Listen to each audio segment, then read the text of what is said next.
হঠাৎই আমার ফুল কেনার ইচ্ছে হলো, চলে গেলাম মার্কেটে ভোরবেলা 4টের দিকে, নিয়ে নিলাম 50টি গোলাপ ফুল। কিন্তু কাকে দেবো? দেওয়ার তো লোক নেই। কী যে করি, ভাই এদিকে জিজ্ঞাসা করেই যাচ্ছে, আরে গোলাপটা কাকে দিবি, গোলাপগুলো কাকে দিবি, কাকে দিবি? আরে আমার কেউ নেই ভাই, আমার ইচ্ছা হলো কেনার, তাই আমি কিনে নিলাম। এবার দেখা যাক রাস্তায়, না রাস্তায় না, যাকে মনে হবে তাকে দেবো, আর না হলে তো হয়ে যাবে। গোলাপ যখন কিনে নিয়েছি, দেওয়ার লোকও পেয়েই যাবো। ভাই কিছুতেই মানছে না, না কাকে দিবি বল বল বল।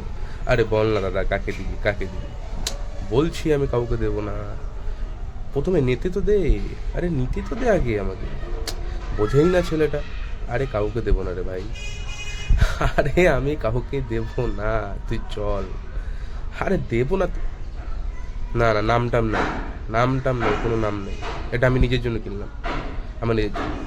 এবার দেখো কোথায় গোলাপটা রাখলাম। টান টানা টানা টানা টান টানা।